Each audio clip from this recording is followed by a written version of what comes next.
ስደት ለምን እንደከበደኝ ንገራችሁ። ወላሂ በጣም ስደት ከበደኝ። እኔ ማለት ነው ወላሂ ስደት የመጀመሪያ አይደለም።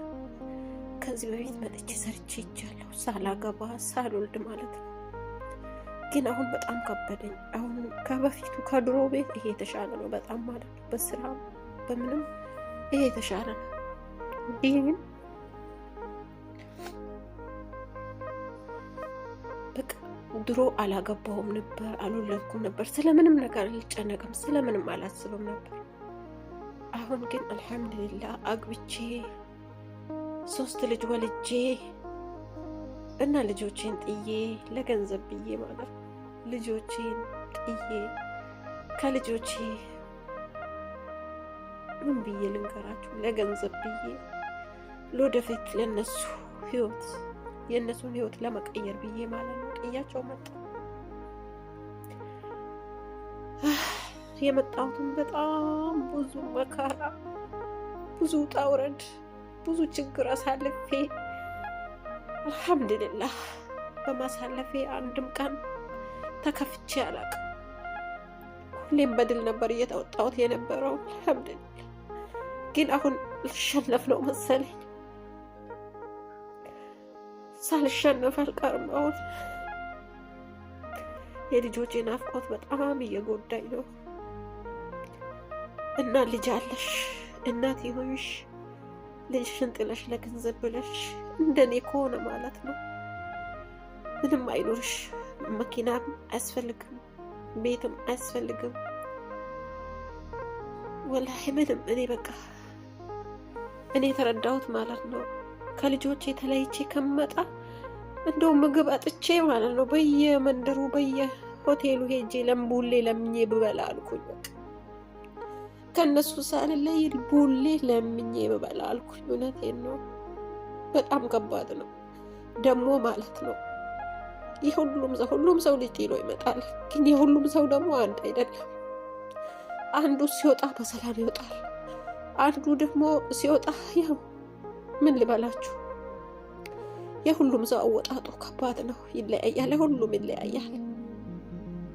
እና አንዱ ልጁን በስነ ስርዓት ያገኛል፣ በስልክም በመደወለ ሰዓት ሊያገናኙት ዝግጁ ወይም ፈቃደኛ የሆኑ ሰዎች ሊኖሩ ይችላሉ። እኔ ግን ልጆቼን ለማግኘት ያላደረኩት የለም። ግን አልሐምዱሊላህ ሁለቱን ወደ ሀገር ቤት የሄዱትን አገኛቸዋለሁ። ግን ከተማ ላይ ያለው ከአባቱ ጋር ያለውን ላገኘው አልቻልኩም። እኔ ከመጣሁ 8 ወር ይሆኑኛል እና በ8 ወር እስከ 2 ወር ድረስ ነው ያገኘሁት ልጄ ማለት ነው። በጎረቤት ስልክ እየለመንኩ አገኘው ነበር። አሁን ግን ሁሉም ተቆለፈብኝ፣ በሰረገላ ቁልፍ ተቆለፈብኝ። ልጄን እንዳላገኘው ተገድጃለሁ። እና ግን የልጄን አፍቆት ማለት ነው እሱም ያለኔ መኖር ማይችል እኔም ደግሞ እያለሱ መኖር ማንችል ነበርን።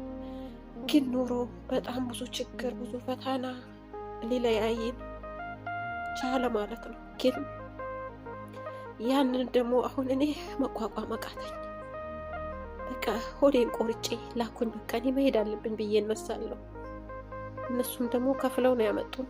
ብራቸው ክሳራ እንዳይሆንባቸው ይፈራሉ። እኔም ደግሞ በጣም ብዙ ችግሮችን አሳልፌ ነው የመጣሁት። ብዙ ችግሮች፣ ያ ሁሉ ችግር እንደ መስታወት ከፊት ለፊቴ ይታየኛል። ሄጄም ያ ነገር ነው ልጆቼን ለመቀየር ነበር የመጣሁት። ተመልሼ ሄድኩኝ ማለት ደግሞ የባሰ ከዛ ችግር በላይ እገባለሁ ብዬ እፈራለሁ።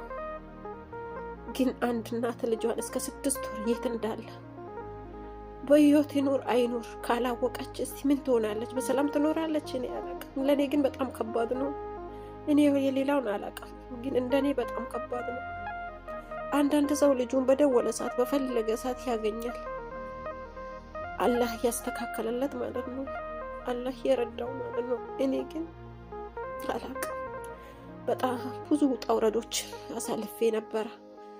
በጣም ብዙ ችግሮችን አሳልፌ ነበር። ግን እስካሁን ድረስ በድል ነበር እያለፍኳቸው የነበረው።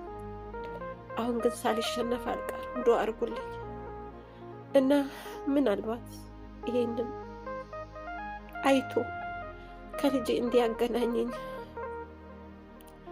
እኔ ለምሳሌ ብሎክ ስለተደረኩኝ ደውዬ መለመንም መማጸንም አልቻልኩም፣ አባትየውን ማለት ነው። ምናልባት እንኳን በቲክቶክም አይቶኝ አዝኖ እንኳን ከልጄ ካገናኝ ደስ ይለኛል።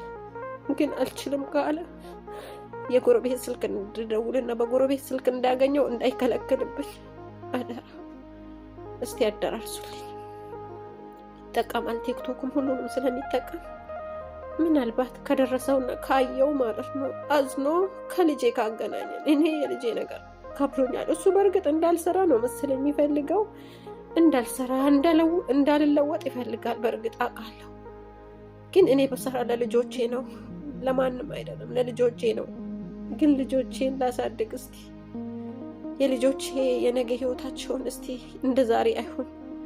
በጣም ብዙ ከልጆቼ ብዙ ችግሮችን አሳልፈናል። ግን ያ ነገር እንዳይቀጥል ነው የምፈልገው እና ዱዓ አድርጉልኝ እስቲ። የዚች እህታችን እንባ ይታያቸዋል። እንዳውም ኒቃም ስላደረገች አይኗ ላይ ያለው ነው እንጂ ሌላው አይታያቸውም ሲፈስ። በጣም ያለቀሰችው በጣም ወላይ ነው የምላችሁና ብዙ ሰዎች ህይወታችሁ እንደዚህ ተመሳሳይ ነው። የልጅ ናፍቆት እያለባችሁ እቺ ልጅ እንግዲህ በልጅነቷ ጀምራ ነው ስደትን የጀመረችው።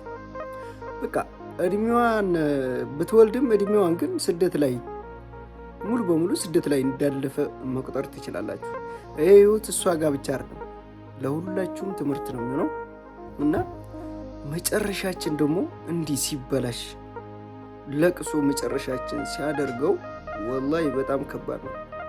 የሰው ልጅ ለፍቶ ጠርቶ ግሩ መጨረሻው ሀዘን ሲሆን ከወለደው ጋር ሲለያይ ልጆቹን በየሜዳው እንትን ብለው በናፍቆት እየናፈቃችሁ ግን በቃ መጨረሻው አሳዛኝ ሲሆን በጣም ከባድ ነው። እሷ አሁን ልጆቿን በስልክ ማግኘትም አልቻለችም። ታውቃላችሁ አንዳንዱ አባት ከባድ ነው። ልጁን አጠገቡ አድርጎ እናንተ እንዳታዩና እንዳሰሙ ድምፁን ያደርጋችኋል። እና በጣም ከዚህ በላይ የከፋ ህይወት የለም። እኔ በጣም ነው ያሳዘነችኝ፣ የምሬ ነው።